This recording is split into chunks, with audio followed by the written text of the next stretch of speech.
थोड़ी देर में महात्म्य पूरा कर देते हैं। ज्ञान का मतलब समझ गए किसको कहते हैं? यह विवेक उत्पन्न हो जाना, क्या सही है क्या गलत है, मेरे लिए, मेरे अपनों के लिए, समाज के लिए, यह बुद्धि विवेक प्रकट होना। अच्छा एक बात बताएं, पता सबको होता है कि क्या सही है क्या गलत है, पर उस सही गलत पर अमल करना, सही है ये रास्ता फिर भी उसको नहीं अपना के गलत पर जाते हैं, यह भी गैर आध्यात्मिक व्यक्ति का लक्षण होता है। जो आध्यात्मिक नहीं होता ना, उसको पता है कि ये गलत रास्ता है, ये सही रास्ता है, वो फिर भी गलत पर चला जाता है। क्यों? आध्यात्मिकता ही, भगवान नाम ही, भगवत कथा ही हमको इतना बल देते हैं कि हम सही रास्ता देख के सही पर चलें। दुनिया में सबको पता होता है कि वो गलत क्या कर रहा है, ये बात भूल जाइए कि आपने अनजाने में किया ना। 0.1% ऐसा होता है कि कोई व्यक्ति अनजाने में कुछ गलत करे, सब जानबूझ करके गलत करते हैं। हमको पाप क्यों लगता है, हम नरक क्यों जाते हैं? यमराज ये तो कहते हैं क्योंकि हमको पता था कि ये पाप है फिर भी हमने किया। कथा विवेक बुद्धि जागृत कर देती है, और विवेक बुद्धि जागृति नहीं करती, जागृत करने के बाद सतमार्ग पर चलवाती भी है। उसको विवेक, उसको ज्ञान कहते हैं। और वैराग्य मतलब सबके मध्य रहते हुए भी किसी के प्रति आसक्ति ना होना, ये वैराग्य है। सब छोड़ देना उच्चतम वैराग्य नहीं है, सबके बीच रह के किसी के प्रति ममत्व ना होना, ये उच्चतम वैराग्य है। जैसे प्रहलाद, जिनका मैं उदाहरण दे रहा था, तो मैं ये बात कह रहा था, कई बच्चे आते हैं, बच्चे आकर के बोलते हैं महाराज जी हम कॉलेज में रहते हैं, हम यूनिवर्सिटी में रहते हैं, हम पीजी में रहते हैं, हम हॉस्टल में रहते हैं, वहां तो ये सब गंदा खाते हैं, बच्चे सब ऐसा करते हैं, ये करते हैं, हम कैसे बच्चे? भाई देखो, जब दृढ़ता आ जाती है ना चित्त में, तो आपको पूछना नहीं पड़ता, आप वो खाओगे ही नहीं जो आपके बस का नहीं है। मुझे भिंडी प्रिय नहीं है, तो चाहे लाख भिंडी बनी हो मैं खाऊंगा। नमकीन से रोटी खा लेंगे लेकिन भिंडी नहीं खाएंगे। हमको करेला भी, करेला सब जगह का प्रिय नहीं, किसी किसी के हाथ का ही प्रिय है। थोड़ा कड़वा बनता है ना, कई लोग होते हैं वो कड़वा नहीं बनाते, अच्छा बना देते, तो उनका करेला अच्छा लगता है। तो कड़वा अगर बना है तो मैं पाऊंगा ही नहीं। कभी कभी खीरा पाते हैं ना सलाद में, वो भी कड़वी होती है, तो कड़वा अगर खीरा आ गया तो आप छूते हैं उसको? नहीं छूते ना। तो फिर ये व्यसन और संसारी आकर्षण करने वाली जो वस्तु हैं, इनके प्रति हम इतनी सिंपैथी क्यों रखते हैं? कैसे बचे महाराज जी, सब तो करते हैं, हमको करना पड़ता है। फिर ऐसे नहीं, हर व्यक्ति के वश में होता है वस्तु का त्याग और वस्तु का स्वीकारीकरण।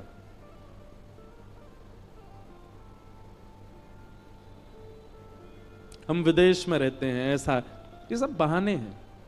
जिसको जो नहीं खाना वो नहीं खाएगा, जिसको नहीं पाना वो नहीं पाएगा, और जिसको खाना है पाना है वो बहाने करेगा। इसलिए वैराग्य का मतलब क्या है?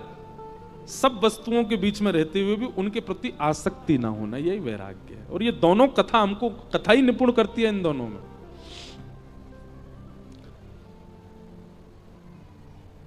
कथा कराओ ऐसी आज्ञा दी, कहां कराएं? बोले गंगा द्वार समीपे तू तटमानंद नामकम, हरिद्वार में कराओ, ऋषिकेश में कराओ, गंगा के तट पर कराओ।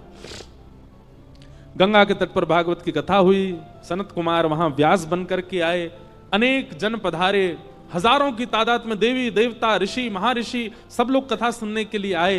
तभी वहां भक्ति ज्ञान वैराग्य तीनों ने प्रवेश किया। भक्ति सुतौ तौ तरणौ गृहीत्वा प्रेमैक रूपा सहसा विरासित, श्री कृष्ण गोविंद हरे मुरारे नाथेति नामानि मुहुर वदंती। भक्ति ज्ञान वैराग्य कथा में आते ही युवा होने लगे, और इस प्रकार कथा के माध्यम से ज्ञान और वैराग्य वृद्धावस्था से निवृत्त हो गए। तो भैया हम सबके चित्त में ज्ञान वैराग्य वृद्ध हैं। 7 दिन के कथा प्रसंग से ज्ञान और वैराग्य का उत्थान करना है, विवेक बुद्धि को जागृत करना है, वैराग्य बुद्धि को चित्त में लाना है। ये आकर्षण, ये मोह, ये ममत्व आपका 7 दिन में कम होना चाहिए, तो आप कथा के श्रोता हो, नहीं तो नहीं। कथा मनोरंजन का विषय नहीं है, ध्यान से सुनिएगा। कथा नृत्य के लिए नहीं होती है, कथा समय पास करने के लिए नहीं है, कथा मनोमंथन का विषय है। मंथन किया करो। मैं तो एक बात और कहूं, मेरा नियम है, अभी आज तो टूट गया, पर नियम है, कथा के पहले कथा के बाद 1 घंटा मौन। हमने नासिक में 1 महीना की कथा की, तब से हमारे वहां के महाराज जी ने नियम लगा दिया हमारी कथा में कि कथा से पहले और कथा के बाद आपको मौन रहना 1 घंटा। और उस मौन का यह प्रभाव होता है, कई बातें मंथन से, मौन रहेंगे तो मंथन चलेगा, मन चलेगा, मन चलेगा तो मन कहीं और चल नहीं सकता, भगवत भाव में ही चलेगा। भगवत भाव में चलता तो नए नए भाव उत्पन्न होते हैं, आते हैं बोलने में।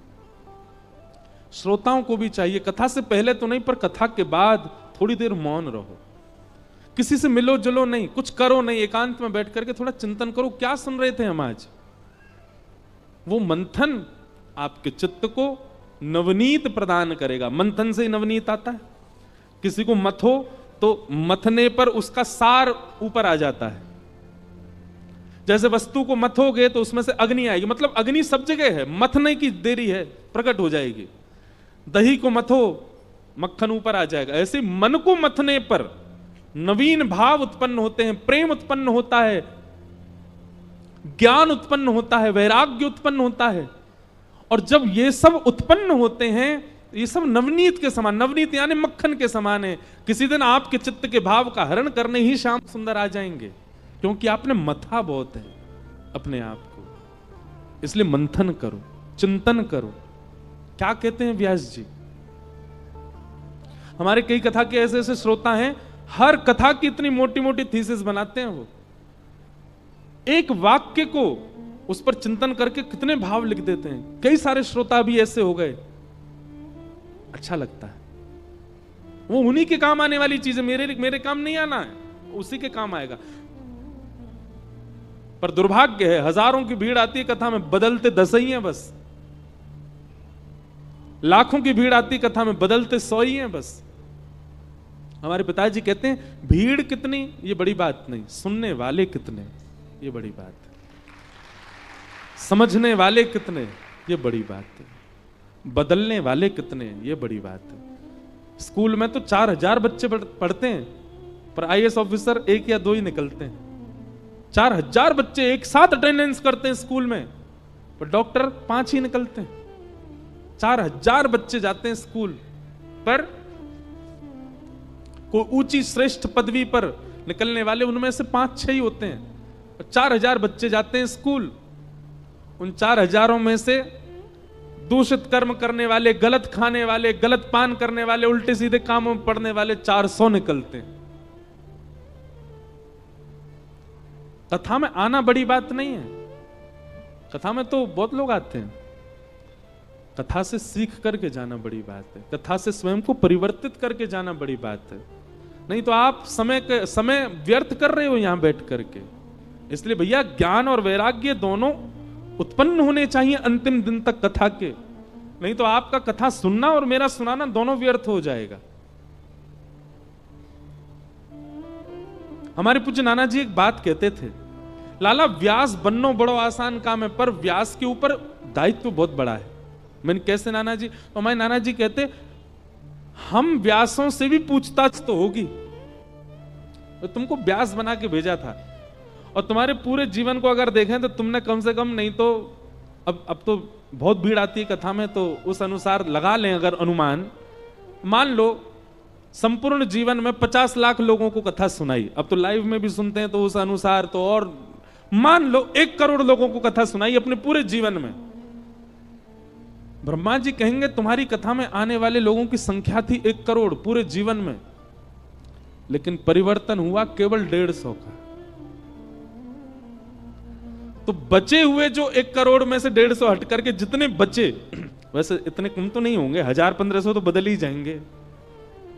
1000-1500 मान लो बदल गए, तो फिर ब्रह्मा जी बाकियों का पूछेंगे ये क्यों नहीं बदले।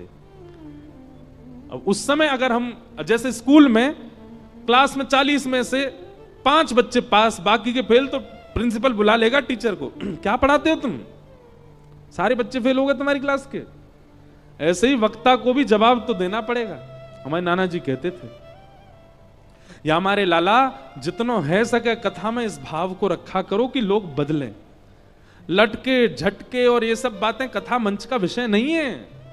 कथा मंच चुटकुला सुनाने का विषय नहीं है। कथा मंच बहुत गरिमामय मंच है, बहुत व्यवस्थित मंच है।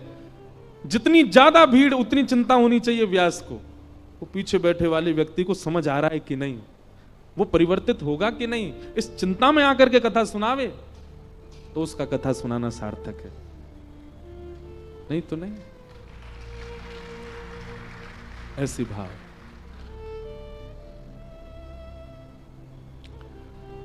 तो ज्ञान और वैराग्य ये मूल भाव है। भक्ति और ज्ञान और वैराग्य तीनों युवा हो गए। तत्पश्चात फिर धुंधुकारी की कथा सुनाई गई। क्यों? नारद जी ने प्रश्न किया था कि कथा सुनने से कौन कौन से पापी निवृत्त होते हैं। तब सब पापों का नाम लेते हुए अंत में कहा, पितृमात्र दूषका सत्येन हीना पितृमात्र दूषका, जो सत्य विहीन है और माता पिता से द्वेष करता है, ऐसा व्यक्ति भी कथा सुने तो कथा पवित्र करती है। ये बात सुनकर के नारद जी महाराज बोले ऐसा नहीं हो सकता। बोले वास्तविक है। बोले कैसे है? तब धुंधुकारी की कथा सुनाई, जो कि मर करके प्रेत बना था और श्रीमद् भागवत जी की कृपा से प्रेत योनि से मुक्त होकर के भगवत धाम को प्राप्त हो गया। इस प्रकार भागवत जी का महात्म्य सुनाया गया। उन महात्मा को हम प्रणाम करते हैं। और कल से प्रथम स्कंद से कथा प्रारंभ होगी। ठीक 2 बजे कथा प्रारंभ होगी। आप सब लोगों से विनम्र निवेदन, 1 बजे तक आप अपना स्थान ग्रहण कर लीजिए। भागवत जी की आरती और आरती के बाद आज प्रथम दिवस का विश्राम होगा।